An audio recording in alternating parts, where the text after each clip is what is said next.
Did I threaten you to have sex? Not at that time of having sex, but prior to having sex, you did push me, you did hold me down, you did tie me up, you did attack me, and you did break into my home when I was sleeping. You me. By the spring of 2017, Trevor and Alisa Summers' tumultuous 15-year marriage was all but over. Alisa was finally ready to move on after years of control and abuse. Reconciling with her estranged husband wasn't an option, but Trevor wasn't one to let bygones be bygones. He couldn't bear the thought of Alisa starting a new life with another man, and he devised a nefarious plan and recruited their well-meaning children to make sure she never did.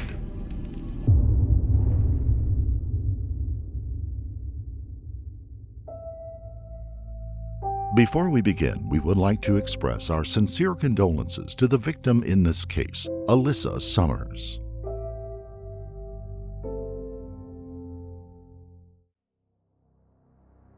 Trevor and Alisa met in their Philadelphia area high school in 1995, but they didn't start dating until 3 years later.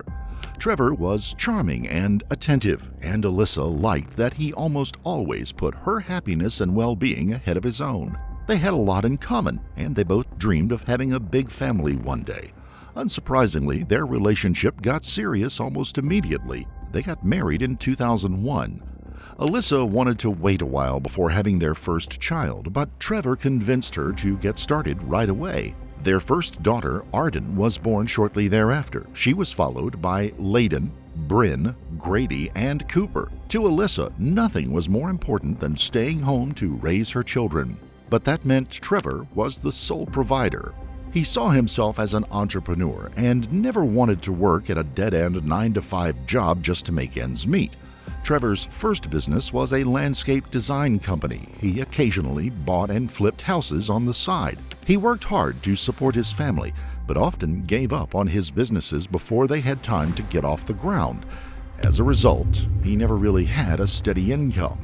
The Summers also moved a lot because Trevor always thought there were better opportunities elsewhere. They went from Philadelphia to Florida, then to Las Vegas and California before settling back in the Sunshine State a few years later. They spent a lot of time together at the beach and having pizza, game, and movie nights all at home. But Arden and her father always had a particularly tight bond. In fact, they often snuck out to grab lunch or go for a walk or go shopping. It really didn't matter what they were doing as long as they were together. In many respects, the Summers were a typical American family, but by then, Trevor and Alisa's marriage was on the rocks. Trevor had always exhibited a controlling behavior, and the problem got worse with each passing year. It eventually got so bad that he wouldn't let her speak to other men, even if they were all in church together. And later, he told her what she could and could not wear and only let her leave the house to run essential errands. Unfortunately for Alisa, Trevor spent a lot of time at home, and she often overheard bits and pieces of troubling phone conversations. She knew his businesses weren't doing well, that their bank balances were dangerously low, and that he was writing bad checks to cover overdue debts. Even so, the problem was worse than she imagined. By 2016, Alisa was also fed up with Trevor's control and their dire financial situation. She told him she wanted a divorce. At that point, they had been married for 15 years, and Trevor begged her to reconsider if only for the kids' sake. She agreed, but he thanked her by taking away her car and cell phone and only letting her leave the house if she was with him. Eventually, she had no other choice but to call a domestic abuse center when she was at a business meeting. The counselor warned her that she and her children were at great risk. Alisa wanted to leave with the kids that afternoon, but Trevor came home a few hours early and thwarted the plan. However, she got another opportunity a few weeks later. This time, she took the children and went to a friend's house while Trevor was away. But he found out where and made their lives so difficult that they had to move to a shelter for abused women. Alisa and her children were in a horrible position, but she was determined to get back on her feet as quickly as possible. She eventually filed for divorce and got a new job, a new car, and a new apartment. She even started dating again. Trevor was livid when he found out about it, and later he told the children that she was responsible for breaking up the family because she cheated on him. The kids believed him and began spending less and less time with their mother. On one occasion, Trevor and Arden broke into Alisa's apartment and scribbled unflattering words and phrases like traitor on the bedroom walls. She was heartbroken when she came home and recognized her daughter's handwriting. Nonetheless, Arden called to apologize a few weeks later. She even told her mother that she missed her. Trevor had always wanted to get the family back together, but by 2017, even he knew the marriage was over. In February, he told Alisa he'd sign the divorce papers if she brought them to the house they once lived in together. The meeting was tense and uncomfortable, and Alisa claimed that Trevor grabbed her and threatened her with a machete just as she was about to leave. She thought he was going to kill her, but Trevor said that he wanted to talk and that he wouldn't tie her up if she didn't make a fuss. She agreed, but only because she feared for her safety. Trevor admitted to having multiple affairs, and he also told her that he was bankrupt, that he had already pled guilty to a number of serious charges, including wire fraud, and that he might go to prison for a very long time. Then, when he had gotten everything off his chest, he said that she was free to go if she promised not to call the police. She said she wouldn't, but dialed 911 immediately after driving away. Hillsborough County sheriffs arrived at Trevor's home shortly thereafter. He told them that he and Alisa had just met to sign divorce papers and that he didn't threaten her or hold her against her will. They weren't sure who was telling the truth, but their hands were tied because there were no marks or injuries on Alisa's body to substantiate her claims. Later, she got a restraining order against Trevor, and he reciprocated by getting one against her too. As bad as Alisa's situation was, she knew it was even worse for their children. They were too young to understand what was going on, and they still loved their father and thought that their parents might actually get back together one day. That was especially true for 14-year-old Arden. Arden and her 12-year-old brother Landon were elated when her father told them about the plan to reconcile with Alisa. They agreed to help however they could, even though they both knew that their parents had restraining orders against each other. Just after midnight on the morning of Saturday, March the 11th, 2017, Arden texted her father to let him know that she had just opened a window in her mother's home like he told her to. She also said that her mother, Bryn, and Grady were all sound asleep. A few minutes later, Trevor and Landon left 3-year-old Cooper alone and began driving to Alisa's home in Valrico.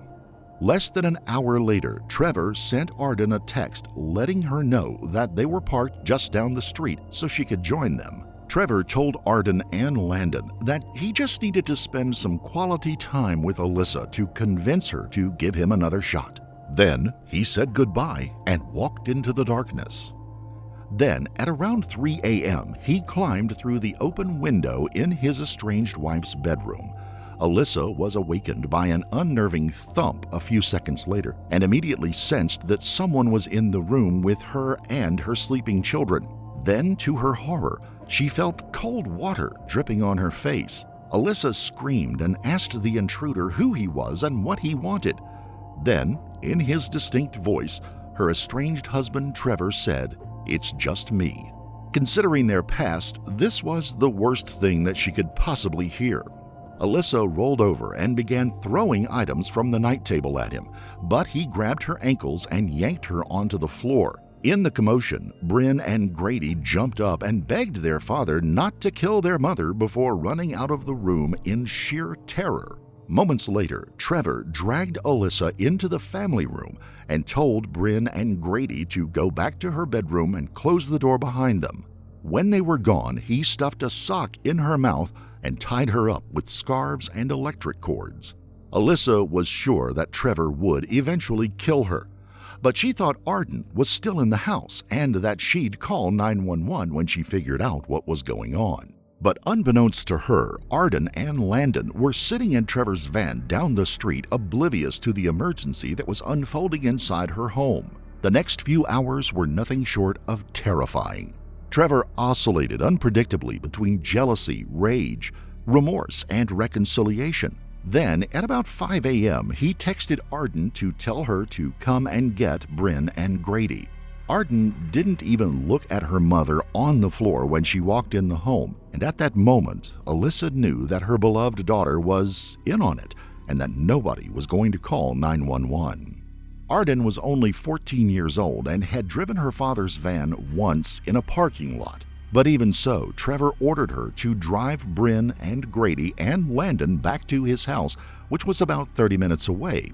Arden was scared, but she was worried about her brother Cooper, who was at home by himself. She drove as slow as she could and obeyed traffic signs and eventually arrived safely at Trevor's home about 40 minutes later. Now that Trevor and Alisa were finally alone, things went from bad to worse. He told her that he had chartered a boat to take them out to international waters and that she and the kids would never see him again. He also said that he had hundreds of thousands of dollars in an offshore bank account. She didn't believe him, but all she could do was play along and hope for the best. Over the next few hours, Trevor forced Alisa to drink cough medicine and sexually assaulted her multiple times while she was bound and gagged. The cough medicine made her so drowsy that she faded in and out of sleep and lost track of time. Once she woke up with Trevor on top of her, smothering her with a pillow. Thankfully, he removed the pillow just as she was about to lose consciousness, and later he used his cell phone to record a bizarre confession and messages to his children. Then, to Alisa's surprise, he said he wanted her to go with him to the make-believe boat. She said she would, but at that point, Trevor realized that they were out of cough medicine. He dragged Alisa into her SUV and drove to a local Walgreens to buy some more. He thought she was too drowsy to escape, but she opened the door, got out, and began stumbling towards the entrance while he was inside. He immediately rushed out, picked her up, and put her back in the vehicle, but not before a concerned citizen saw the commotion and called 911.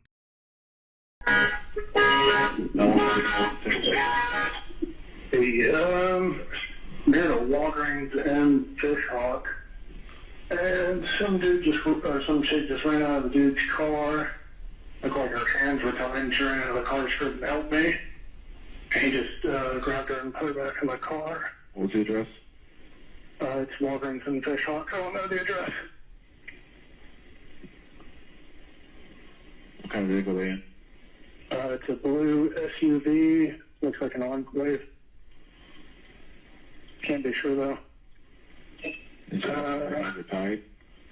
It look like it. They trying to get the license plate. It's a dark blue SUV.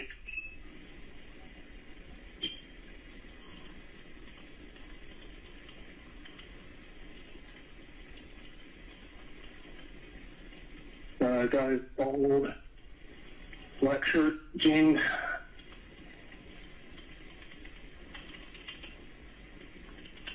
Are they still there? Yeah, I'm here. Can you hear me? Are they still there? He's falling out right now. Watching what direction he goes. He described the vehicle and even gave the operator the license plate number. The police found out the vehicle belonged to Alisa and that she and Trevor had restraining orders against one another.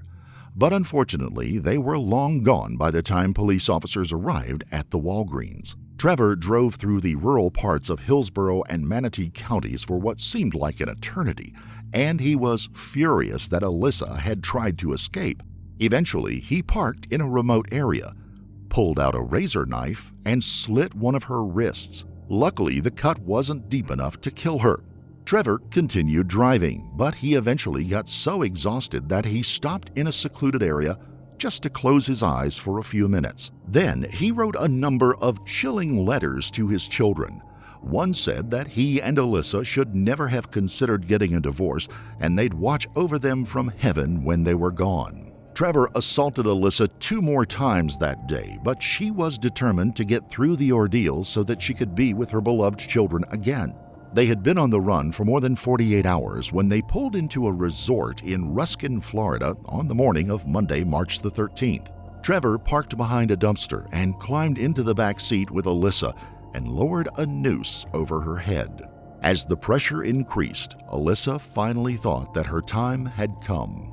But to her surprise, Trevor removed the rope, got back into the driver's seat, and sped off a few seconds later. She didn't know it at the time, but he saw something that spooked him. Even so, he pulled under a carport at a random home shortly thereafter. This time, he took out the razor that he used to slit Alisa's wrist and began cutting his own throat. She screamed at him to stop just as two officers approached the SUV with their guns drawn.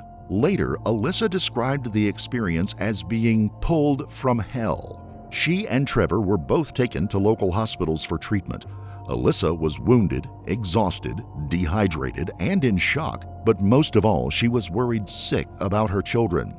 Investigators began questioning Trevor shortly after his neck wounds were stitched up. Nobody expected him to say very much, but to their delight, he was surprisingly talkative. He even admitted to breaking into Alisa's home and tying her up. But, true to form, he claimed that she was a willing participant and that he was just being an ass when he put the pillow over her face and that he never intended to actually kill her. So this time I threw her hands to her sides and rocked her in a sheet first, and then tied the rope around that. And then she said something that made me mad, and I said, "Well, what are you gonna do?" What did she say to make you mad?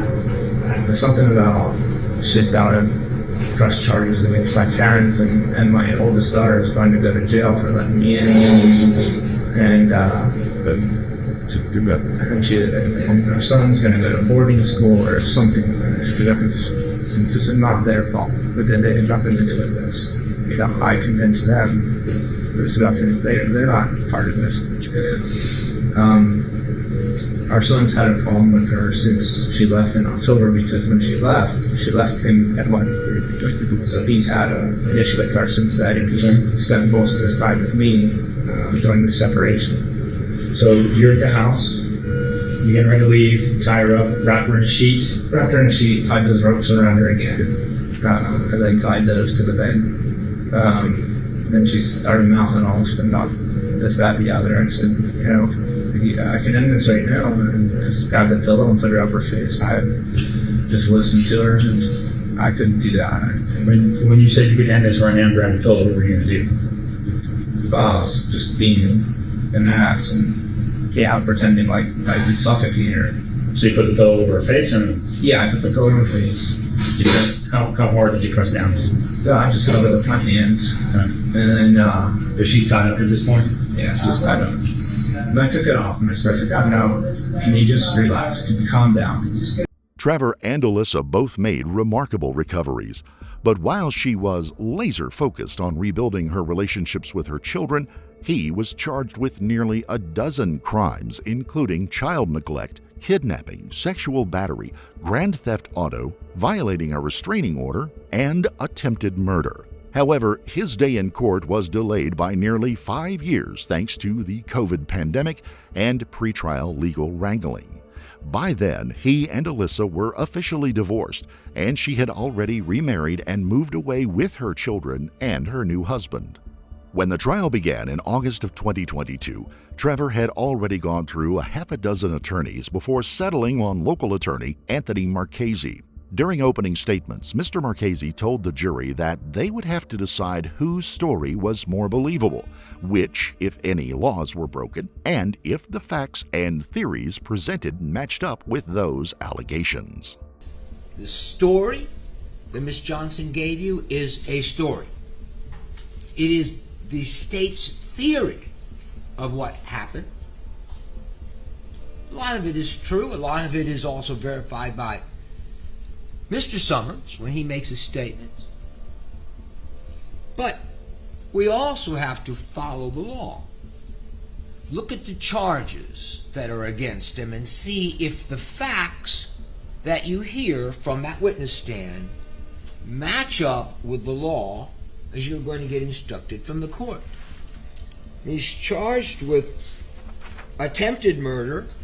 You heard some information, not evidence. You heard some story about how that was happening. How did it end? You heard some statements about crimes of kidnapping, when exactly that occurred, and what was the motive of the kidnapping, what was the purpose of the kidnapping, if there was a kidnapping. There was sexual activity. Whether you call it sexual assault depends, again, is it a crime? What happened in that situation? It's charged with grand theft, stealing the automobile. Seeing that was actually the motive for all of this. It's charged with child neglect. I would say that these poor children that have to go through this tumultuous divorces, and then when situations get out of hand, the children always suffer. Mr. Marchese knew his work was cut out for him, but Trevor fired him shortly into the trial because he thought he could do a better job defending himself. He eventually rehired him, but in the interim, Trevor would be able to question and cross-examine his ex-wife, Alisa. Early on, Hillsborough County State Attorney Jennifer Johnson focused on the statements Trevor made at the hospital after he was apprehended. Later, prosecutors showed the jury a video confession he recorded from Alisa's home while she was tied up just a few feet away. Okay, Art and Landon, I need to give you guys some information, and I want you to make sure you understand this. I spent a lot of time with Mom the last few hours, and the things that she's told you about me being good at manipulation, control, and lying is true. And tying her up. Another pillar in the prosecution's case was the incident at Walgreens and the 911 call made by the employee who saw Trevor and Alisa struggling in the parking lot. What did you observe next? A man was chasing after her. Do you recall anything about this man? What he was wearing, what he looked like? Yes. And what do you recall? I gave a description of the events to the police at the time. I don't recall what he was wearing at the moment. And did that individual run towards this female? Yes. Did you see where he came from? No. And did this male that you saw, what did he do when he was running towards the female? He caught up to her and grabbed her, kind of wrestled her back to the ground. I'm sorry, to where? To the ground. Okay. Did they fall down on the ground? I don't recall. And what happened next? He then took the woman and brought her back to a vehicle. And do you recall what kind of vehicle it was or anything about the vehicle? It was a dark Saturn. When you saw the male take the female back to the vehicle, what side of the vehicle did the female get in? The passenger side. And did she do that on her own? I was on the driver's side of the vehicle. I couldn't see. And the male, what side of the vehicle did he get in? He walked around the back side of the vehicle and got in the driver's side. Was that after the female was placed into the vehicle? Yes. That said, the most poignant and emotionally charged portions of the trial were when Trevor questioned Alisa. Do you recall which window I came in? I was asleep. Do you, or could you tell us if there were any doors on your house other than the front door? No exterior doors other than the front door, the door leading to the garage, but no other doors. Okay. Do you remember what was in your backyard? A swing set. Do you remember how that swing set got there? Objection, Judge. Relevance. Sustained. Okay. Did your children use that swing set? Yes. Objection, Judge. Relevance. Sustained. For the most part, his questions focused on unimportant minutiae that had no apparent relevance to the case. Unsurprisingly, the judge sustained a number of the prosecution's objections. Alisa generally kept her cool while she was on the stand, but at one point she made it abundantly clear that she did not consent to sexual behavior with Trevor, but only submitted to his will because she was scared that he would kill her if she didn't. Did I threaten you to have sex? You broke into my home in the middle of the night when I was sleeping, attacked me and tied me up. I take that as, yes, you threatened me to have sex with you. Yes. I'm asking you specifically, before we had sex, did I threaten you or force you to have sex with me? My answer is yes, you forced me to have sex with you. Did I hold you down? No. Did I push you? Not at that time of having sex, but prior to having sex, you did push me, you did hold me down, you did tie me up, you did attack me, and you did break into my home when I was sleeping. You me. As the trial drew to a close, Trevor's only hope was to convince the jury that the prosecution's evidence didn't add up and that their case was riddled with reasonable doubt.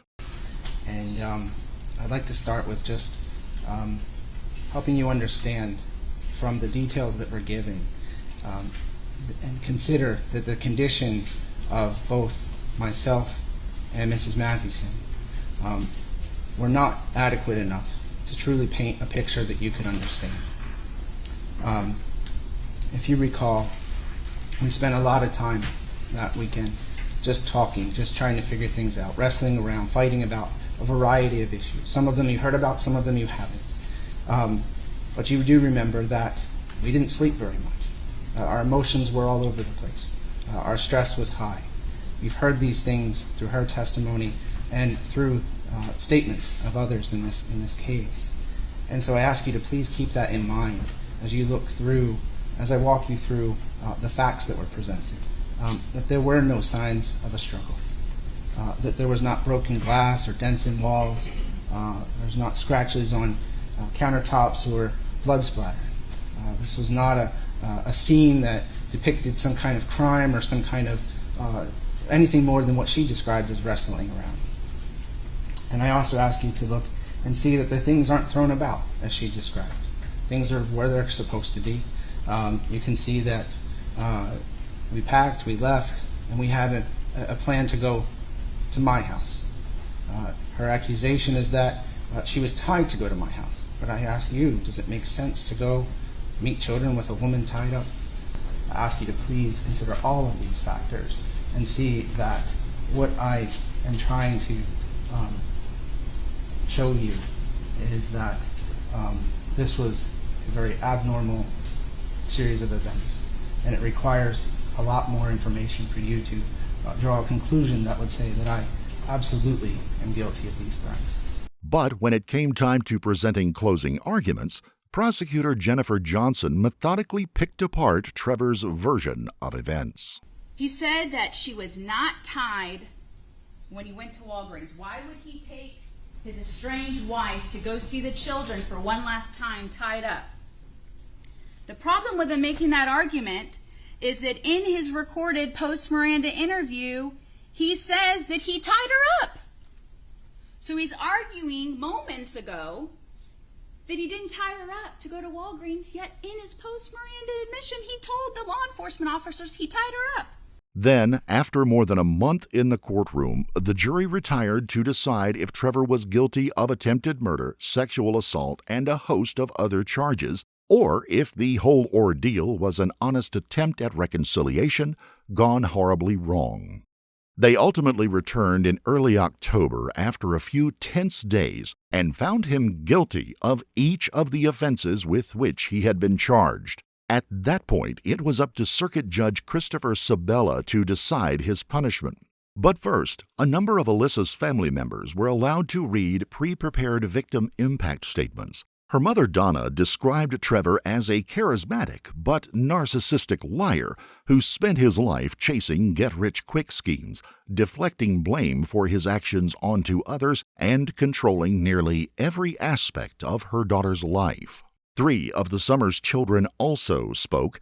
But Arden's statement was the most moving because she had played such a critical role in the ordeal. Now, at 20 years of age, she described the guilt she felt for participating in her father's plan and said that he misled her into believing that he was just trying to get their fractured family back together.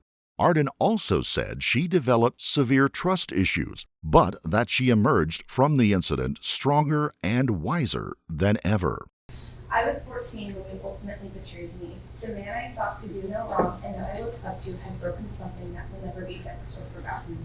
Here I am today, still dealing with the consequences of your actions. For 5.5 years, I have struggled with what happened to my family, especially for the part I took in it.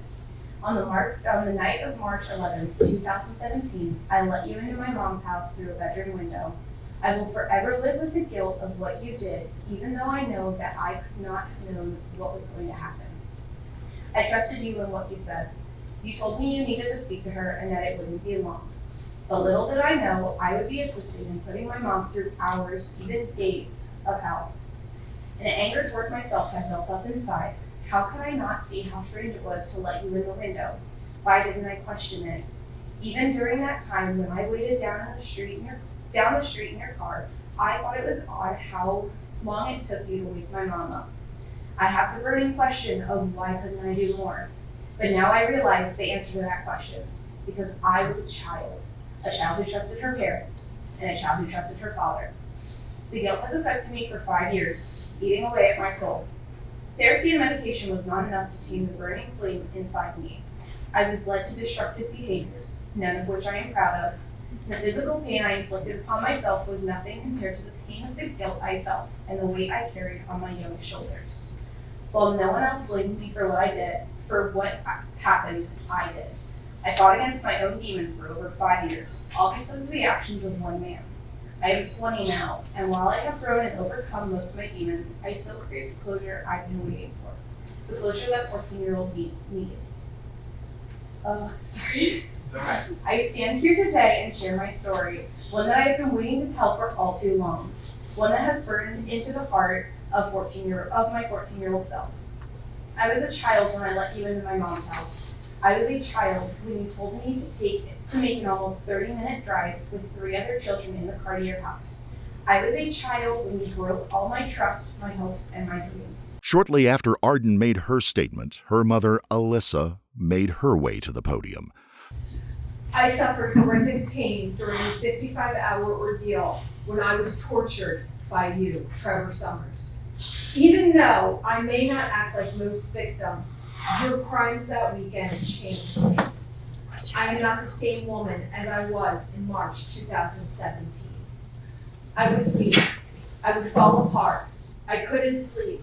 And if I did, I would startle awake at 3 a.m. in a complete panic that you were attacking me again. I wanted to roll in a ball and give up. The amount of destruction that was left in the wake of your crimes was overwhelming, but I couldn't give up.